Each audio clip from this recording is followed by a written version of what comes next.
moi, je travaille éco-évangélique à Montréal et également à la radio gospel le samedi matin. Toujours très, très contente de servir le Seigneur. J'ai un déjeuner de prière que j'organise également une fois par an. La vision, ce n'est pas une vision de Mireille, c'est une vision de Dieu. Le livre peut voyager. On est capable de mon livre, là, mais le livre voyage avec lui, l'appli, et puis bon Dieu persécule. C'est ça, là. Donc là où je ne peux pas atteindre quelqu'un, mais vraiment le livre peut faire le travail. Donc c'est pour ça que j'ai tenu à faire ce salon du livre. Nous sommes contents d'être ici ce matin pour cette exposition d'ouvrages. Dieu a demandé à Moïse d'écrire, de mettre dans un livre ce qui s'est passé entre Israël et Amalek. Si Dieu a demandé à Moïse d'écrire, c'est qu'il savait qu'il y aurait des lecteurs. Et Jésus-Christ est venu. Durant tout son passage parmi nous, il incitait les gens à lire. Il a dit aux Juifs, n'avez-vous pas lu ce que Moïse a écrit? Alors, nous sommes contents d'être ici, à Randolph, pour présenter le premier. Nous espérons qu'il y aura d'autres après. Donc, au fait, le but du salon, l'objectif, c'est de pouvoir rencontrer les auteurs, d'échanger également. Nous avons plusieurs auteurs. Il y en a qui sont très connus, qui ont déjà écrit plusieurs livres. Il y en a d'autres, c'est peut-être leur premier livre. Mais l'essentiel, c'est que chaque personne là, dans la salle, il se pourrait qu'il y ait un auteur. On ne sait pas. On a des choses à dire. Il y a des témoignages à faire pour Dieu. Parce que Dieu nous a délivrés de plein de situations. Est-ce qu'on doit les garder pour nous? Non. Non, il faut absolument les partager. Parce que quand on les partage, qu'est-ce qui se passe? Ça va nourrir la foi d'autres personnes. Et c'est ça qui est important. Nous allons avoir, les auteurs sont là. Moi, je vous aurais conseillé d'aller dialoguer avec les auteurs. C'est quoi votre source d'inspiration?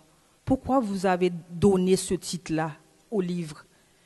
Qu'est-ce que vous avez voulu décrire dans le livre? Quelle est l'histoire du livre? Posez des questions.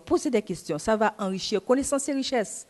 Donc, quand on va parler à ces auteurs, définitivement, il y a quelque chose qui va germer, il y a quelque chose qui va sortir de tout ça. J'ai publié par la grâce de Dieu 4 livres, donc des sujets divers, très différents.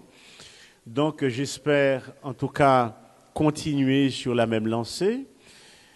Et le tout dernier livre, c'est Mémoires parlantes des leaders évangéliques haïtiens, qui concerne les leaders en général. Donc, les leaders sont choisis en fonction des critères bien distincts, et à partir de là, et tous les ans, peut-être chaque 2 ans, le livre, un numéro va paraître. Pour le moment, on a eu 17 personnes. Et peut-être dans 1 an, le prochain paraîtra. Et j'espère que le Seigneur nous aidera à faire en sorte qu'il soit encore mieux que le premier numéro. M'écrit sous diaspora, sont essayés, la diaspora haïtienne. Alors, la diaspora haïtienne, ce n'est pas seulement une communauté haïtienne, c'est l'ensemble des Haïtiens, tous les Haïtiens qui vivent à l'extérieur. Non seulement on fait un travail de recherche sur les Haïtiens, que l'Haïtien soit aux Antilles, en Europe, ou ici aux États-Unis. Donc, des questionnaires ont été distribués. Ben, tout le monde, en ce qui concerne l'âge, combien de monde qui travaille, combien d'Haïtiens qui achètent caille, combien d'Haïtiens qui prennent nationalité étrangère, nationalité pays côté. On fait des recherches sur ça. On ne pas demander pour débat non, on fait des recherches sur ça. Nous avons des chiffres et puis nous faisons pas mal d'analyses sur questions haïtiennes, bonne bagaille. Et puis Haïti J'accuse, c'est plus un livre son livre d'accusation. En fait, titre là. Il est sorti à partir d'un texte que je remis en pile, que Émile Zola a écrit dans l'Aurore, dans le journal L'Aurore, qui était titré J'accuse. Et c'est à partir de là, le titre a inspiré, moi, j'ai écrit Haïti J'accuse. Et puis, faut-il garder cet enfant? Nous déjà une pièce de théâtre à partir de ce livre. Et puis, il y a une mémoire parlante des leaders évangéliques haïtiens. Moi, écrit Adelina, c'est le 2e livre. Moi, premier, ça qui est sorti à les paroles, on recueil de poèmes, il fini. Et Adelina presque fini tout. Presque fini, à peine si je était en 50aine. Et l'Haïti, de tout côté, c'est une histoire qui rapprochait culture haïtienne, expliquer c'est l'haïtianisme même. Parlant de la culture, les sociétés, c'est-à-dire classe bourgeoise, classe prolétarienne, middle class là, c'est-à-dire classe moyenne, non? Nous expliquer dans le livre ça là, nous expliquer. C'est côté, yon grand nègre, yon gros chabrak, yon gros élite, yon gros intellectuel, il prend le marier avec une servante. Ça n'a pas la caille nous bonne. Pour qui raison le charme de bonne à cause de culture, respect. C'est la passer sous folle, plier radli, et il pas bail menti, et toute vérité on le joindre nan yo. Ah bien, c'est comme ça Adelina lui-même il prend le marier. Mais les Adelina prend le marier avec Rodolphe, Adelina c'est économiste Livigné. Pour montrer valeur la femme, j'aime faire le grandir. Son livre qui est fascinant. Non pas c'est Eval Delva ou bien Zoff. Mon nom c'est Lionel Bisseret. Je suis là pour l'édition Jebka. C'est une maison d'édition qui a été créée tout de suite après le tremblement de terre. Nous avons créé justement pour aider nos jeunes en Haïti. Nous avons tant de gens en Haïti qui écrivent, mais qui n'ont pas de moyens pour publier ces ouvrages. C'est dans ce but, cette maison d'édition a été créée ici à Boston. Jebka a publié pas mal d'ouvrages et nous publions des romans, nous publions des livres pour des auteurs chrétiens.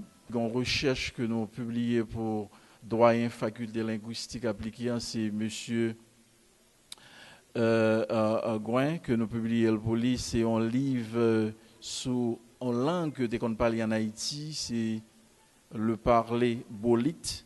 On l'a eu les bolites. Il y a plus de monde pense que Haïti, c'est seulement deux langues qu'on utilise, c'est créole avec français.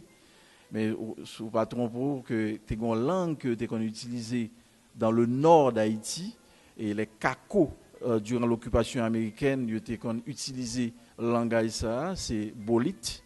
Et nous avons un doyen faculté linguistique qui font recherche académique sur l'IVSA. Actuellement, ils font une conférence en France avec l'IVSA que Jebka a publié pour lui.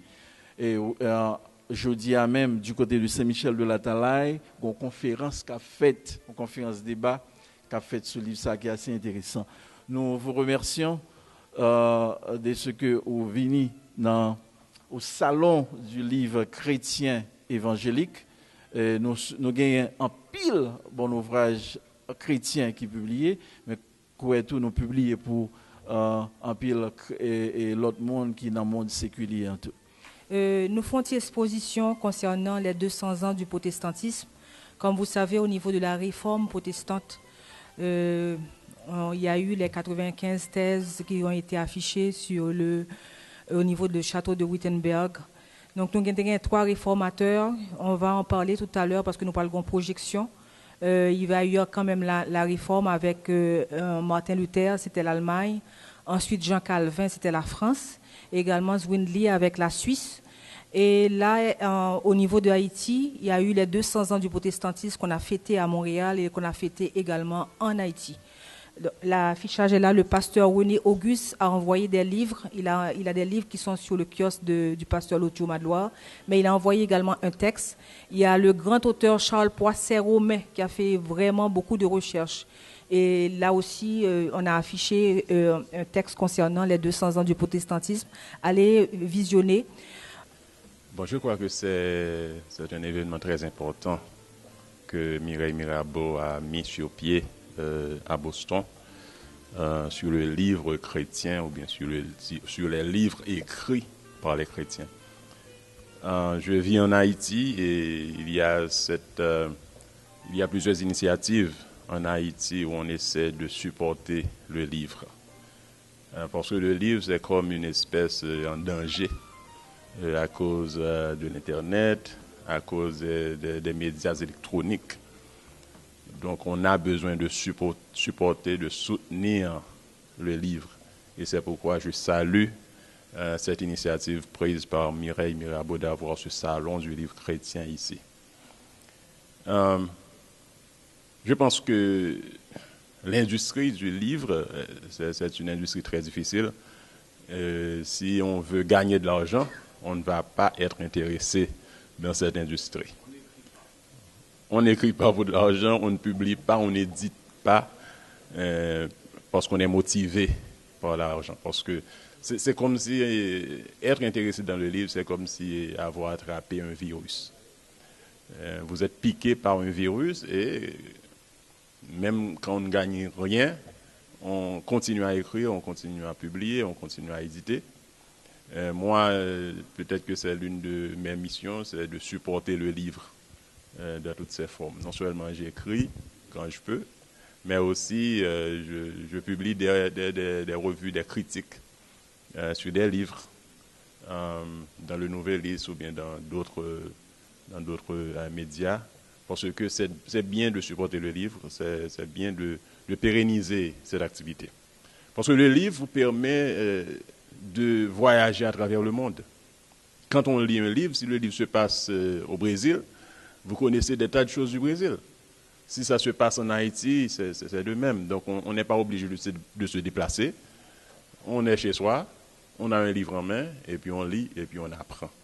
Donc c'est pourquoi j'encourage tout le monde, les jeunes en particulier, à continuer à lire. J'ai commencé par publier des recueils de poèmes, mais j'ai remarqué que le roman offre une capacité de créer tout un univers que peut-être qu'on ne trouve pas toujours dans la poésie. Et c'est pourquoi j'ai écrit mon premier roman, Jeunes gens de mon pays, et j'espère que les gens qui lisent ce livre peuvent se laisser entraîner dans cette réalité de jeunes Haïtiens dans les années 80-90 et qui font leur petite folie, qui font face aux différents challenges de la vie et qui font ce qu'ils peuvent pour relever les défis de la vie. Et il arrive que c'est un livre basé sur des faits que j'ai vécus. Quand j'avais 19, 20, 21 ans, j'ai vécu ces choses-là. Et même une expérience religieuse que ces jeunes ont eu à faire face, c'est une chose vécue, ce n'est pas quelque chose que j'ai forcé dans le livre, c'était vrai, c'était arrivé. Et puis, donc, quand on rencontre le Seigneur Jésus, on doit prendre une décision, on doit prendre une position, on ne peut pas rester indifférent. Et certains de ces jeunes ont vraiment compris le message et se sont convertis au christianisme. Donc, je vous invite à acheter et lire le livre et à acheter et lire tous les autres livres parce que c'est très important de continuer à supporter le livre. Merci encore Mireille pour cette belle initiative. La musique a un pouvoir, un message seulement condensé en 5 à 6 minutes. 5 à 6 minutes. Chaque fois, tu as crié autant d'elle et puis tout nos mouchoirs souillés de l'eau dans le GA. Donc c'est pour cela que la musique évangélique, la musique chrétienne, la musique spirituelle est vraiment puissante. Je ne dis pas plus puissante que n'importe quoi, mais c'est très puissant. Et c'est pour cela que ce livre, c'est vraiment une grande découverte. Et Mireille, mon amie, ma sœur, et aussi Franck Jean-Baptiste, ils ont réalisé quelque chose que vous êtes le témoin, dont vous êtes le témoin ce matin. C'est que j'ai écrit beaucoup de livres, j'ai publié près de 5 livres déjà au Canada, mais il fut un temps, ça fait près de 10 ans, et en 1999, c'était mon premier ouvrage au Canada, et en 2000, c'était mon dernier ouvrage, parce que quand j'ai donné ma vie à Christ, et j'ai décidé d'attendre Dieu pour que je fasse ce qu'il veut que je fasse. C'est-à-dire que je me suis dit, maintenant, il veut que je sois chanteur pour son règne, je vais l'être jusqu'au temps où il décide que je suis aussi écrivain pour son œuvre. Et puis tout le temps, on me dit, les gens qui me connaissent, pour petit Bob, pour qui ça, etc. On connaît les gens protestants, il y a pensé son exote, oui, etc. Écrit pour épater. Je connais depuis me faire, on a tout fini dans la vie, parce que bon Dieu, raille, monde qui a fait pour faire, ouais. Et c'est pour cela que même j'ai près de 21 livres pour le tiroir. Et c'est pas des font amalgame poussière. Parce que bon Dieu passé sous salvelé. Sous salvelé. Et pourtant, nous tellement résisté à moun qui voulait m'écrire, à moun qui veut me paraître. Mais Franck Jean-Baptiste lui-même, il met un léman. Il met un léman le mettait. Et il fait m'écrire dans ça. Et puis, ce n'est pas deux bagailles qui écrit moi et que m'apprendre qui fait me retourner dans le monde de la lecture de l'écriture. Donc, il fait un bagaille que je déjà connaissais, c'est ciel qui fait à travers lui-même. Donc, l'on acheté, et livre ça, l'on acheté, m'a dit c'est acheté, non, l'on acheté. Et même si vous ne pouvez pas lire, si vous dormez sous lit, bagaille va rentrer dans la tête. Parce que vous va acheter avec amour. L'amour fait bagaille que nous pas même qu'à expliquer, ok? On va acheter avec amour pour un ministère, amour pour ses efforts. Et puis, Mireille, nous arrivons à Montréal, et puis nous avons parlé de tout et de rien, et puis elle a découvert en moi quelque chose d'autre que le chanteur. Elle a dit, oh, vous pouvez aider me dire, m'appeler dans tout sens. Vous pouvez comprendre, j'ai 16 ans à Connecticut. J'organise des foires du livre aussi. Je ne peux pas jamais me présenter un livre parce que bon Dieu pas voulu me passer pour ça. Et pourtant, je dis, même mon livre. Donc, ça, Mireille fait, ensemble avec Frère Jean-Baptiste, nous devons comprendre. C'est nous-mêmes qui témoignons que bon Dieu lui décidé pour nous connaître Bob chanter, pour nous connaître Bob écrit tout. Bonsoir, je voudrais vous dire un bienvenue à Boston pour ceux qui se souviennent de Montréal. Et j'applaudis l'initiative de Mme Mirambeau parce que c'est une initiative noble. Le premier salon du livre évangélique à Boston, nous encourageons ce type d'activité, d'autant plus ça permet à certaines personnes d'exprimer leur foi chrétienne, mais aussi l'écriture, parce qu'il y a quand même un déficit d'écriture dans notre communauté et je pense que c'est à encourager des écrivains qui prennent la chance, qui font cette aventure pour écrire, et je vous encourage vraiment à acheter leurs livres parce que nous, la communauté haïtienne, nous n'achetons pas suffisamment de nos écrivains. Donc, je vous encourage sincèrement à le faire et puis j'espère que c'est le début de toute une série. Et l'année prochaine, je serai encore avec vous si Dieu nous prête vie. Et j'encourage vraiment Mme Mirambeau. Bravo, Mme Mirambeau.